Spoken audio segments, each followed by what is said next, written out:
What are the different methods of calculating or measuring correlation? Scatter diagram, Karl-Pearson's coefficient of correlation, and Spearman's rank correlation coefficient. Scatter diagram तो हम कर ही रहे हैं, but please आपका काम है 100% ensure करना, कल ही होगी एक्स्ट्रा क्लास, नेक्स्ट क्लास से पहले, कि कार्ल पियर्सन में सारे फॉर्मूले आपके कोर्स में हैं कि नहीं है. Why I say that? क्योंकि उसमें एक तो एक्चुअल मीन मेथड और direct method, shortcut method, step, वो सब तो हैं, वो तो डेफिनेटली कोर्स में है. उससे पहले एक नॉर्मल मेथड होता है, मतलब जैसे ना कि formula based, definition based, that is based on standard deviation, that is based on standard deviation, which I doubt कि आपको कराया गया होगा, क्योंकि स्टैंडर्ड डिविएशन इस साल के लिए कोर्स में ही नहीं है. तो जब आपको स्टैंडर्ड डिविएशन ही निकालना नहीं आता, तो स्टैंडर्ड डिविएशन यूज करके आप कोरिलेशन नहीं निकाल सकते विदाउट अंडरस्टैंडिंग स्टैंडर्ड डिविएशन. अगर है तो फिर मुझे आपको पहले स्टैंडर्ड डिविएशन भी कराना पड़ेगा. क्वेश्चन क्या है? आपको क्वेश्चन है Karl Pearson coefficient of correlation. जब हमें कैलकुलेट करना है तो स्टैंडर्ड डिविएशन वाला फॉर्मूला हमारे कोर्स में है कि नहीं है. 99.99% it can not be in the course. तो बाकी बचा कि कार्ल पियर्सन के बाकी सारे हैं. हाँ जी हैं. स्पेयरमैन्स रैंक कोरिलेशन कोएफिशिएंट है. हाँ जी है, वो लास्ट ईयर भी था. उसका बाकी सबका स्टैंडर्ड डिविएशन से कोई लेना देना नहीं है. तो बट एक क्लैरिफाई कर लेना ताकि आपको भी पता हो. मुझे एक भी बच्चे का होगा तो मुझे तो कराना ही कराना है, और वैसे मतलब वो हो गया तो मुझे तो कराना ही है. बट मैं कह रहा हूँ आपके लिए बड़ा इलॉजिकल होगा वो चीज करना जो आपके कोर्स में नहीं है, specially at this point of time. Scatter diagram सबके है, ठीक है, एक के भी है तो सबके है. वो छोटी सी चीज है, कर ही रहे हैं. Scatter diagram. What are the different ways of measuring correlation? Number 1, scatter diagram. Number 2, Karl-Pearson's coefficient of correlation. Number 3, Spearman's rank correlation coefficient. Scatter diagram क्या कहता है? Scatter diagram is a simple and an attractive method of diagrammatic representation of bivariate distribution. Purpose: to determine the nature of correlation between the two variables. A scatter diagram gives a visual idea about the nature of association between two variables. It is the simplest method of studying the relationship between two variables without calculating any value. Scatter diagram is just a graphical presentation of correlation. You cannot quantify the coefficient of correlation. You cannot calculate the coefficient of correlation if you're using the scatter diagram method. So without, it is an important point, without calculating any numerical value. How to draw a scatter diagram? Plot the values of variable x and y along the x-axis and y-axis respectively. आपके पास data होगा, x variable, y variable, x को plot करेंगे x-axis पे, y को plot करेंगे y-axis पे. तो उनमें जो है मतलब जैसे ना कि 5 2, तो कहाँ पे आ जाएगा 5 2, तो उस हिसाब से आप प्लॉट करेंगे, फिर देखेंगे उनमें रिलेशनशिप है कि नहीं है. अभी दिख जाएगा कि कैसे करना है, क्या करना है. Show the values of two variables by dots on the graph. Each dot will represent a pair of values. अभी मैं आपको बना के दिखाऊंगा. Scatter diagram is the simplest way of measuring, would be a wrong word, ascertaining correlation. When you measure something, you eventually quantify it. But scatter diagram में it is just a way of presenting the nature. वो nature of correlation बता रहा है, वो value नहीं बता सकता scatter diagram. तो एक important word हो गया ना, it talks about the nature of correlation, कि high है, low है, perfect है, zero है. तो वो डिग्री मतलब नेचर तो बता देगा, क्वांटिफाई नहीं कर पाएगा. The graphical representation of the values of variables is known as scatter diagram or dot diagram. Scatter diagram is also known as dot diagram. अब मान लेते हैं कि आपने प्लॉटिंग कर ली, तो आपके सामने कैसा बना स्कैटर डायग्राम, तो फिर आप कैसे बताएंगे कि क्या है उसका नेचर. तो अगर तो सब एक ही लाइन में आ गए, जो डॉट्स हैं आपकी एक ही लाइन में आ गई, कह रहे how do you interpret the nature of correlation using a scatter diagram. कह रहे by observing the pattern of dots we can come to know the presence or absence of correlation and the type of correlation. Inspection of the scatter diagram gives an idea of the nature. तो question है, how do you ascertain the nature of correlation? Inspection method. क्या कर रहे हैं हम? पहले plot होगा, plotting के बाद क्या होगा? इंस्पेक्शन, जिससे हमें nature and intensity of the correlation पता चल जाएगी. Scatter diagram can be interpreted in the following veg. पहला क्या है? Perfect positive correlation. Perfect positive कब होगी? if all the points of the scatter diagram fall on a straight line with a positive slope, then the correlation is said to be perfectly positive. अब अगर ये है आपके सामने, तो ये क्या शो कर रहा है कि जब x वेरिएबल की वैल्यू ये है तो y की है. अब x की अगर बढ़ी तो क्या हुआ? y की बढ़ी या गिरी?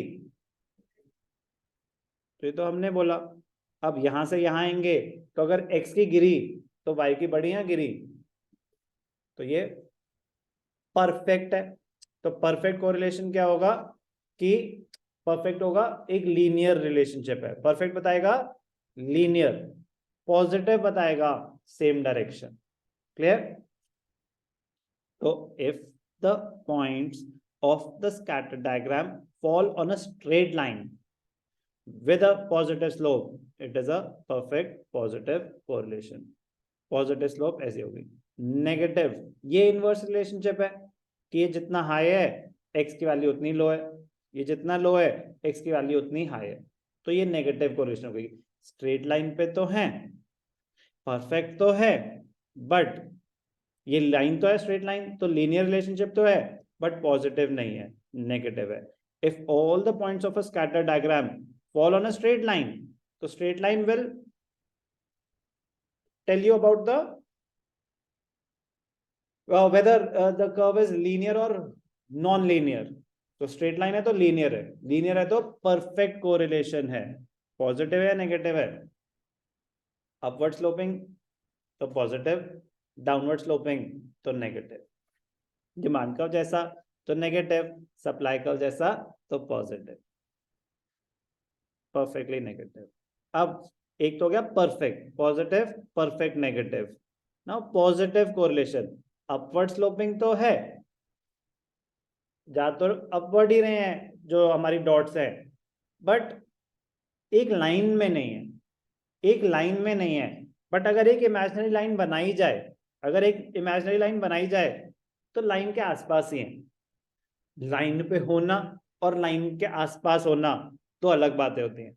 जैसे कि 95% आने थे, आपके 93 आए, आसपास हैं बट 95 तो नहीं है. 94 आए, आसपास हैं, 95 तो नहीं है. 92 भी आसपास तो है, 95 तो नहीं है. आप क्या है 80, तो बहुत दूर हो गए ना आप 95 से.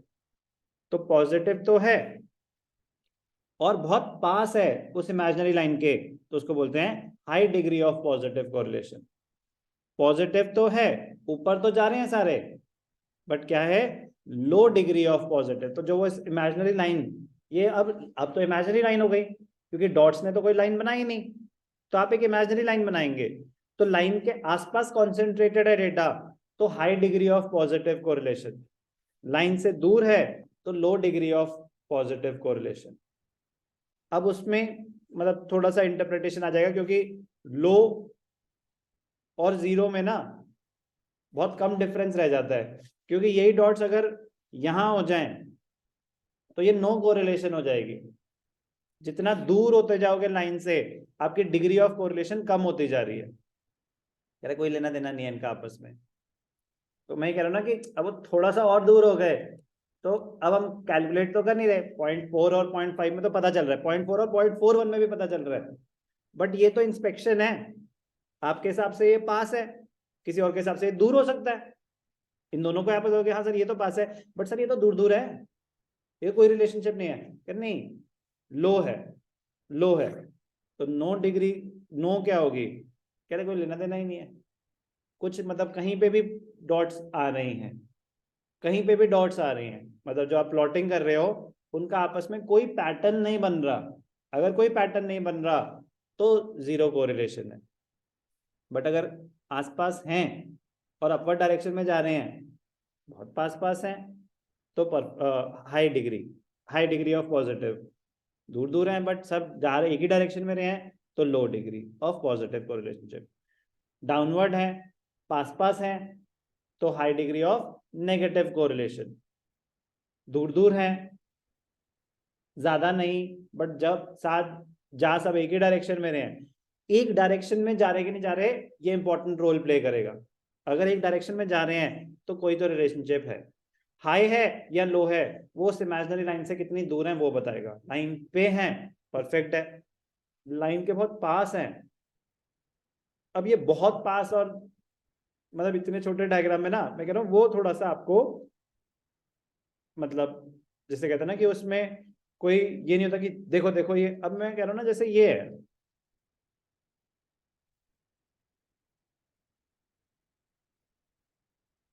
अब ये रिलेशनशिप है कि नहीं है, अब दूर है। अब मैं कह रहा हूँ इसी को मैं यहां कर दूं और एक को यहीं रखूं, तो कभी कभी बड़ा मुश्किल हो जाएगा ये बोलना कि ये हाई डिग्री है या लो डिग्री है। तो हाई डिग्री तभी बोलना जब सब बहुत पास पास हो लाइन के। अगेन ये बहुत पास और बहुत दूर एक रिलेटिव टर्म होती है। कोई चीज जो मुझे बहुत पास लग सकती है, आपके लिए जरूरी नहीं है कि वो बहुत पास हो। तो वो मैं कह रहा हूँ ना, एक दो डायग्राम बनाओगे तो समझ आएगा मैं कहना क्या चाहता हूँ कि लाइन के बिल्कुल आगे पीछे ही है तो हाई वर्ड यूज करना, दूर है ना थोड़ा सा भी तो उसको लो में डाल देना। ओके, कोई डाउट? डायरेक्शन तो दिखी जाएगी कि अपवर्ड है तो पॉजिटिव है, डाउनवर्ड है तो नेगेटिव है। कोई पैटर्न नहीं बन रहा, कोई पैटर्न नहीं बन रहा, तो उसको बोलते हैं नो कोरिलेशन। नो कोरिलेशन बहुत बार एग्जाम में आया हुआ है, 3 मार्कर में स्कैटर डायग्राम बहुत बार आया हुआ है, और 1 मार्कर में तो खैर आ ही सकता है। तो बिल्कुल ही फ्री के मार्क्स होंगे, आपके सामने स्कैटर डायग्राम बने होंगे, आपको नीचे आइडेंटिफाई करना है कि कौन से रिलेशनशिप है। वेरी हाई प्रोबेबिलिटी आने की, बट मतलब उससे मजेदार मार्क्स तो कुछ हो ही नहीं सकते। बट 3 मार्कर में आएगा तो क्या आएगा, आपके सामने टेबल होगी, आपको स्कैटर डायग्राम प्लॉट करना है और आपको बताना भी है कि क्या है nature of correlationship. Correlation, how to interpret scatter diagram. Consider the, अब कह रहे हैं ना कि मतलब कि किन चीजों का ध्यान रखना है इंटरप्रिटेशन से पहले, कि जो डॉट्स हैं वो डेंस है, आसपास है, या स्कैटर्ड है। If the dots are close to each other, a high degree of correlation में, उसको अभी भी वो श्योरिटी से नहीं कि विल बी, तो नहीं में, मतलब आप समझ रहे हो कि अब हाई डेंसिटी भी तो ओपन टर्म हो गई, क्योंकि वो क्योंकि वैल्यू असाइन नहीं कर रहे ना, तो उनको ऐसे वर्ड यूज करने पड़ेंगे। मे बी, जब वैल्यू थी तो ये है तो ये है, ये है तो ये है, 0.75 टू दिस, ये 0.25 टू 0.75 ये, तो वो एग्जैक्ट वैल्यूज हैं। अब मैं कह रहा हूं कि वो डेंसली प्लॉटेड है या स्कैटर्ड है, तो बीच में तो एक आएगा ना एरिया जहां वो डेंस कम होने शुरू हो गए और स्कैटर होने, एक तो होता है कि बिल्कुल स्कैटर्ड है, एक होता है बिल्कुल डेंस है। जो मैं कह रहा हूँ बीच का रास्ता है वो थोड़ा ग्रे एरिया हो जाता है, तो वहां पे आपकी पर्सनल इंटरप्रिटेशन यूज होगी। May be expected between the two variables, क्या, high degree, if the data is densely populated. However, if the points are widely scattered, poor correlation, no correlation, limited correlation, low correlation और zero correlation। अब poor क्या होता है, या तो zero होगी या लो होगी। तो यही मैं बताना चाहता हूँ कि जो ये स्कैटर शुरू होना हुआ शुरू, तो पहले तो लो होगी फिर जीरो हो जाएगी। ट्रेंड और नो ट्रेंड, ट्रेंड और नो ट्रेंड मतलब डायरेक्शन कोई फॉलो कर रहे हैं कि नहीं कर रहे। एक डायरेक्शन में जा रहे हैं तो हाँ ट्रेंड है, अब वो डायरेक्शन कौन सी है, अपवर्ड है तो पॉजिटिव, डाउनवर्ड है तो नेगेटिव, कोई ट्रेंड नहीं है तो no correlation. If the points on the scatter diagram show any trend either upward or downward, variables are said to be correlated, and if no trend is revealed, the variables are uncorrelated. Upward or downward trend, if there is an upward trend, मतलब left नीचे से ऊपर जा रहा है, left to the right, down to the upside, तो positive है, ऊपर से नीचे आ रहा है नेगेटिव है। Perfect correlation if the points of the scatter diagram they lie on a straight line, इससे बढ़िया तो कुछ हो ही नहीं सकता। with a positive slope तो perfect positive होगा, with a negative slope तो perfect negative होगा। but perfect कब होगा, if they lie on the same line, dots हैं आपने उनको कनेक्ट करा तो एक लाइन बन गई, तो परफेक्ट कोरिलेशन एग्जिस्ट करती है। मैं आपको स्कैटर डायग्राम बना के दिखाऊंगा, फिर आप खुद बनाएंगे।